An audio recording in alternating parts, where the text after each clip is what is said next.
नमस्कार, मंडल news bulletin में आपका स्वागत है। आइए पेश करते हैं आज के कुछ प्रमुख व मुख्य समाचार। अब तक यदि आपने मंडल न्यूज के इस चैनल को लाइक व सब्सक्राइब नहीं किया है तो जल्द से जल्द इस चैनल को लाइक व सब्सक्राइब जरूर कर दें।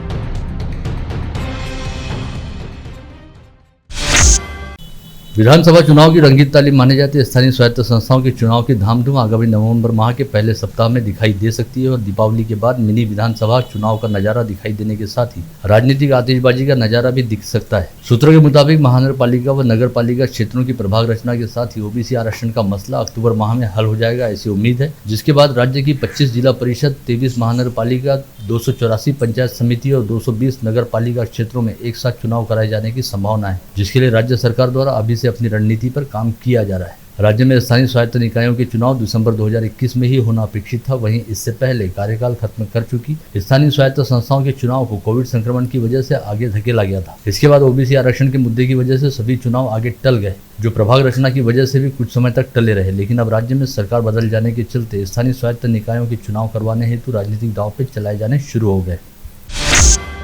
अमरावती जिले के बेलोरा विमानतल के विकास को लेकर अमरावती के पूर्व विधायक सुनील देशमुख ने मुंबई हाईकोर्ट की नागपुर खंडपीठ में एक जनहित याचिका दायर की है, जिस पर गत रोज न्यायमूर्ति द्वय सुनील शुक्रे व गोविंद सानप के सामने सुनवाई हुई। इस सुनवाई के दौरान अदालत ने जानना चाहा कि बेलोरा विमानतल का विकास अब तक प्रलंबित क्यों है और इस विमानतल के विकास हेतु कौन से कदम उठाए जा रहे हैं। इसे लेकर हाईकोर्ट ने राज्य सरकार के सामान्य प्रशासन विभाग के मुख्य सचिव, महाराष्ट्र विमानतल विकास कंपनी के महाव्यवस्थापक तथा भारतीय विमानतल प्राधिकरण के प्रादेशिक कार्यकारी संचालक को नोटिस जारी की है और 4 सप्ताह के भीतर इस पर अपना जवाब पेश करने हेतु कहा है।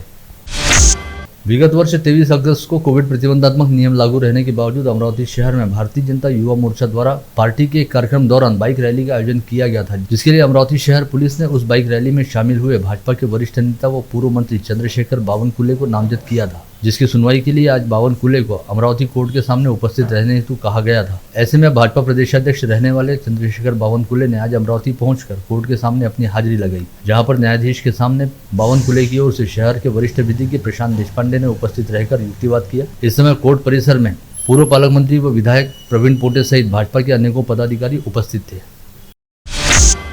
अमरावती जिले की सांसद नवनीत राणा को चर्चा में बने रहना भली भांति आता है। आज उन्होंने एक दुकान में जाकर जलेबी बनाने का लुत्फ लिया। पहले उनके द्वारा बनाई गई जलेबी ठीक न होने से उन्होंने दुकानदार से इसके बारे में पद्धति पूछी और फिर राणा ने दुकानदार के समान ही जलेबी बनाने का प्रयास किया।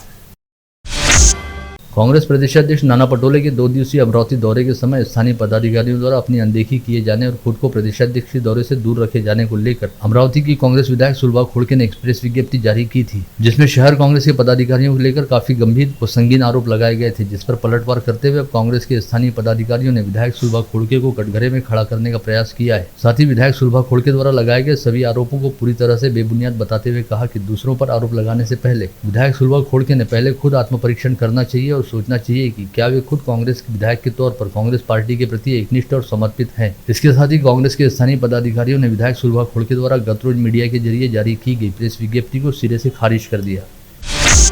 जिले की पूर्व पालक मंत्री यशोमती ठाकुर ने आज राज्य के मुख्यमंत्री एकनाथ शिंदे के नाम लिखे गए पत्र में कहा कि महाविकास आघाड़ी सरकार के कार्यकाल दौरान तत्कालीन मुख्यमंत्री उद्धव ठाकरे द्वारा मंत्रालय के प्रवेश द्वार पर संत गाड़गे बाबा की 10 सूत्री वाला संगमरमरी फलक स्थापित किया गया था, जिसे मौजूदा सरकार द्वारा हटा दिए जाने की जानकारी प्राप्त हुई है, जिससे अमरावती शहर व जिला वासियों को काफी ठेस पहुंची है। अतः जन भावनाओं को देखते हुए राज्य सरकार ने तुरंत ही संत गाड़गे बाबा की 10 सूत्री को एक बार फिर मंत्रालय के मुख्य प्रवेश द्वार पर लगाना चाहिए।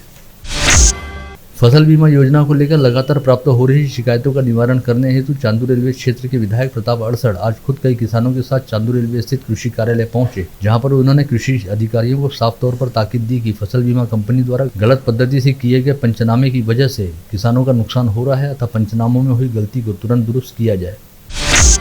चांदू रेलवे धामनगांव रेलवे विधानसभा क्षेत्र में शामिल कई ग्रामीण इलाकों में सड़कें विगत लंबे समय से खराब हो गई थी और रास्तों की दुर्दशा के चलते क्षेत्रवासियों को काफी तकलीफों और दिक्कतों का सामना करना पड़ रहा था। ऐसे में क्षेत्र के विधायक प्रताप अड़सड़ ने सार्वजनिक लोक निर्माण विभाग के मुख्य अभियंता को तत्काल इन रास्तों को सुधारने का निर्देश दिया और खुद रास्तों की दुर्दशा का मुआयना भी किया। संत गाड़गे बाबा अमरावती विद्यापीठ को ए ग्रेड मिलने हेतु नैक समिति के पास भेजे गए पुनर्विलोकन प्रस्ताव को इस बार भी 3 से कम मूल्यांकन मिलने की जानकारी सूत्रों से मिली है, जिसके चलते विद्यापीठ का B+ मानांकन ही कायम है और संत गाड़गे बाबा अमरावती विद्यापीठ ए मानांकन प्राप्त करने में एक बार फिर चूक गया है।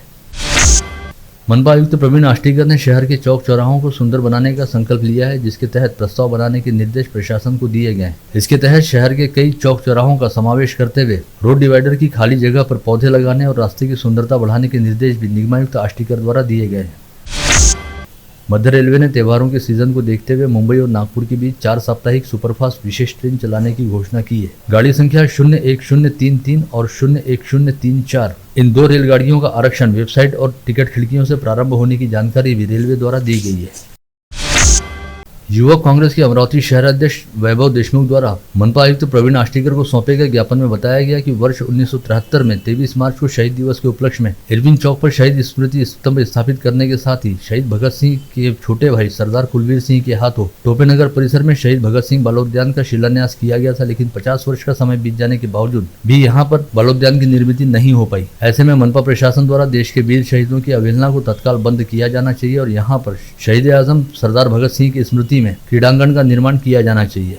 निवेदन देण्यात आलं की टोपेनगर स्थित राजमाता नगर येथे एक जुनं जे रिझर्वेशन आहे कॉर्पोरेशनचं शहीद भगतसिंग उद्यान या नावाने एका जागेवर तिथे बऱ्याच वर्षापासून काहीच कारवाई झाली नाही, त्यामुळे त्या ठिकाणी जे मुलं फुटबॉल खेळतात त्यांच्यासाठी ते मैदान सुशोभित करण्यात यावं आणि तिथे भगतसिंगांची जेव्हा ते भगतसिंगांचे बंधू कुलबीर सिंग यांच्या हस्ते तिथे कोनशिला लावण्यात आली होती, त्या कोनशिलेचं पुनर्स्थापना करण्यात यावी समारंभपूर्वक आणि त्या गेटला भगतसिंगांचं नाव देण्यात यावं अशी आज युवक काँग्रेसतर्फे तसेच राजमाता नगर येथील जे तरुण मंडळी यांच्या समवेत आम्ही येऊन इथे एक निवेदन दिलेलं आहे। आणि संजय गांधी नगर नंबर 2 के नागरिकों द्वारा जिलाधीश को सौंपे गए निवेदन में कहा गया कि संजय गांधी नगर में रहने वाले नागरिकों के घरों व आंगन के ऊपर से होकर बिजली के तार गुजरते हैं, जो खतरनाक साबित हो सकते हैं। अतः इन विद्युत तारों को भूमिगत करने के काम को मंजूरी प्रदान की जाए और इस काम के लिए निधि भी उपलब्ध कराई जाए।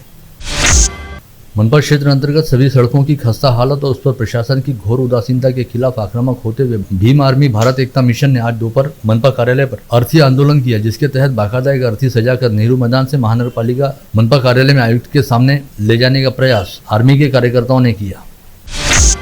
अम्बेडकरवादी बहुजन पैंथर सेना ने विभागीय आयुक्त के जरिए मुख्यमंत्री के नाम सौंपे गए ज्ञापन में कहा कि राज्य के अनुसूचित जाति, नवबौद्ध व अनुसूचित जमाती के लोगों के साथ किया जा रहा जातीय भेदभाव खत्म करते हुए अन्याय व अत्याचार को तत्काल रोका जाए। शेलगांव संग्रहालय जलाशय वाशिम के मामले को गंभीरता से लेते हुए मुख्यमंत्री एकनाथ शिंदे ने संबंधित भ्रष्ट अधिकारियों के खिलाफ कार्रवाई करने के आदेश दिए हैं। राष्ट्रीय संयुक्त मोर्चा ने इस बारे में ज्ञापन सौंपा था। भारतीय भटके विमुक्त जमाती समिति द्वारा आज जिलाधीश को सौंपे गए ज्ञापन में कहा गया कि अपनी आजीविका कमाने हेतु इधर से उधर स्थलांतरित होकर भटकने वाले समाज के लोगों को व्यवसाय के लिए परिचय पत्र प्रदान किया जाए। नाथपंथी, डवरी, गोसावी, नाथ जोगी व भराड़ी समाज के लोगों को अपने व्यवसाय के लिए एक गाँव से दूसरे गाँव में भटकना पड़ता है। ऐसे में उन्हें काफी दिक्कतों का सामना भी करना पड़ता है। भीम ब्रिगेड ने जिलाधीश कार्यालय के जरिए केंद्रीय सड़क परिवहन मंत्री नितिन गडकरी के नाम भेजे गए ज्ञापन में कहा कि आगामी 5 अक्टूबर व 14 अक्टूबर को धम्म परिवर्तन दिवस के अवसर पर टोल टैक्स को फ्री रखा जाए, ताकि अधिक से अधिक लोग नागपुर स्थित दीक्षा भूमि दर्शन करने हेतु जा सकें।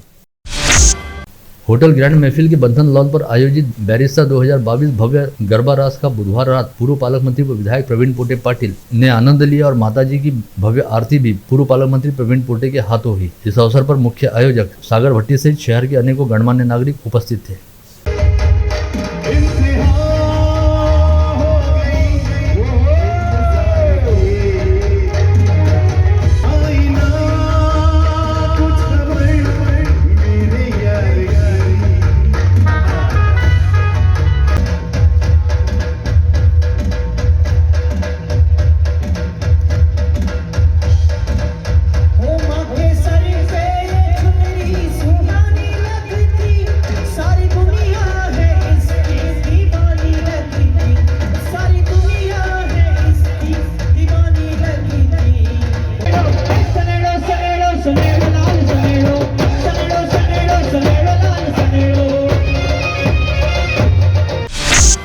सराफा बाजार के कालाराम मंदिर स्थित सक्करसाद गुजराती नवरात्रि महोत्सव मंडल में बुधवार की रात गरबा रास की अच्छी खासी चमक दमक रही, जब सैकड़ों युवकों और युवतियों ने मां अम्बे के दरबार में गरबा रास के जरिए अपनी प्रार्थना व उपासना प्रस्तुत की।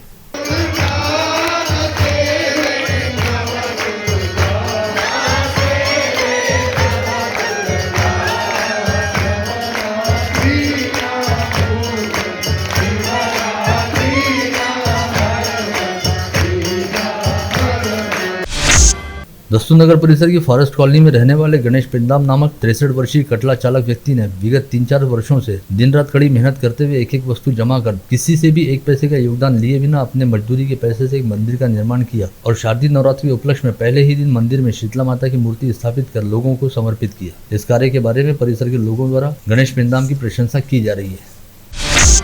यूनियन बैंक ऑफ इंडिया में ग्राहकों द्वारा गिरवी रखे गए असली सोने को बदलकर उसके बदले लॉकरों में नकली सोने के आभूषण रखने के मामले में आर्थिक अपराध शाखा पुलिस ने शेखर वर्मा व ओम प्रकाश सोनी नामक 2 सराफा व्यवसायियों सहित कुल 6 लोगों को गिरफ्तार किया था। साथ ही अब 2 सराफा व्यवसायियों की निशानदेही पर आर्थिक अपराध शाखा पुलिस ने करीब 1 किलो सोना भी जब्त किया है। हालांकि दोनों सुवर्ण व्यवसायियों द्वारा इतनी आसानी के साथ सोने की रिकवरी करवा दिए जाने के चलते सोने की गुणवत्ता को लेकर कुछ संदेह भी जताया जा रहा है। ऐसे में मामले की जाँच चल रही है। वहीं इस मामले में पकड़े गए सभी 6 आरोपियों की पीसीआर अवधि आज खत्म हुई, जिसके चलते आर्थिक अपराध शाखा पुलिस ने सभी 6 आरोपियों को अदालत के सामने पेश किया और उनकी पीसीआर अवधि को बढ़ाकर देने की मांग की। लेकिन अदालत ने सभी 6 आरोपियों को पीसीआर देने की बजाय 14 दिन की न्यायिक हिरासत के तहत जेल रवाना किया है। देश विरोधी गतिविधियों में लिप्त रहने वाले पीएफआई नामक संगठन के खिलाफ एनआईए व ईडी जैसे केंद्रीय जांच एजेंसियों ने विगत सप्ताह अपना मोर्चा खोला, जिसके तहत पूरे देश में एक साथ छापामार कार्रवाई करते हुए संगठन से जुड़े सैकड़ों लोगों को गिरफ्तार किया गया। इसी के तहत अमरावती शहर पुलिस द्वारा भी पीएफआई का जिलाध्यक्ष रहने वाले सोहेल नदवी नामक शख्स को पूछताछ हेतु हिरासत में लिया गया था, जिसे गत रोज जमानत मिल गई। वहीं यह पता चला है कि अमरावती शहर पुलिस द्वारा पीएफआई से जुड़े लोगों और उनकी गतिविधियों पर बेहद पैनी नजर रखी जा रही है। साथ ही उनके सोशल मीडिया अकाउंट भी खंगाले जा रहे हैं। वहीं दूसरी ओर विगत दिनों अमरावती शहर पुलिस द्वारा हिरासत में लिए गए पीएफआई के जिलाध्यक्ष सोहेल नदवी के घर व कार्यालय में आज नागपुर गेट पुलिस द्वारा तलाशी अभियान चलाया गया। साथ ही गत रोज ही जमानत पर छोड़े गए सोहेल नदवी को आज नागपुर गेट पुलिस ने पूछताछ के लिए थाने में बुलाया। बडनेरा में सरकारी अनुदान आने का झूठ बोलकर 2 बदमाश युवकों ने एक वृद्ध महिला से 2000 रुपये लूट लिए और भाग गए। करीब 5 घंटे के बाद अस्पताल से वो घर वापस लौट इस वृद्ध महिला ने जब पूरा घटनाक्रम अपने परिजनों को बताया, तब यह मामला उजागर हुआ। राजापेट पुलिस थाना क्षेत्र के गानूवाड़ी परिसर में चौरे नगर निवासी सुमित देवरे के ग्राउंड व्यू कॉफी कॉर्नर नामक कैफे में युवक युवतियों को अश्लील हरकतों के लिए जगह उपलब्ध कराई जाती है। इसकी भनक लगते ही राजापेट पुलिस के दल ने कैफे कॉर्नर की तलाशी ली और वहां पर प्रथमेश ढोके व शेख रशीद नामक 2 युवकों को 2 युवतियों के साथ अश्लील हरकत करते हुए रंगे हाथ पकड़ा, जिसके बाद मनपा आयुक्त को पत्र देकर आज उस कैफे सेंटर को सील कर दिया गया। गाड़गनगर पुलिस थाना क्षेत्र के पंचवटी चौक परिसर से पति ने उसकी पत्नी के पास से 2 माह की बेटी का अपहरण कर लिया। पत्नी की शिकायत पर गाड़गनगर पुलिस ने औरंगाबाद निवासी आकाश दिवेकर के खिलाफ अपराध दर्ज करते हुए उसकी तलाश शुरू कर दी है। गाड़गनगर पुलिस थाने में कार्यरत उमेश भोपते नामक पुलिस कर्मचारी ने एक आरोपी को पूछताछ के लिए पुलिस थाने में लाया था, लेकिन इसके बाद योगेश कोंडे नामक आरोपी ने पुलिस कर्मचारी को फोन करते हुए कहा कि पुलिस द्वारा पकड़े जाने के कारण उसकी बदनामी हुई है, ऐसे में अब वह आत्महत्या कर लेगा। आत्महत्या की धमकी दिए जाने पर पुलिस ने योगेश के खिलाफ एक मामला दर्ज कर लिया है। अकोला शहर में चूहा मारने की दवाई पिलाकर 11 आवारा कुत्तों की हत्या करने का सनसनीखेज मामला सामने आया है। शहर के अनेक चौक चौराहों में चूहा मार दवाई की वजह से कुत्तों की मौत हो जाने के चलते यह मामला सामने आया, जिससे कुत्ता पालकों में डर निर्माण हुआ है। बुल्ढाना के गोडे कृषि महाविद्यालय में शैक्षणिक दस्तावेजों के साथ छात्रवृत्ति के लिए आए विद्यार्थियों के दोस्त ने अपने शरीर पर पेट्रोल डालकर आत्मदहन करने का प्रयास किया। घायल युवक पर जिला अस्पताल में इलाज जारी है। माहौर दर्शन के लिए रवाना हुए भक्तों का वाहन बाबुलगांव तहसील के गलवा गांव के पास दुर्घटनाग्रस्त हुआ। इस हादसे में 6 लोग घायल हो गए। सभी घायलों को इलाज के लिए सरकारी अस्पताल ले जाया गया।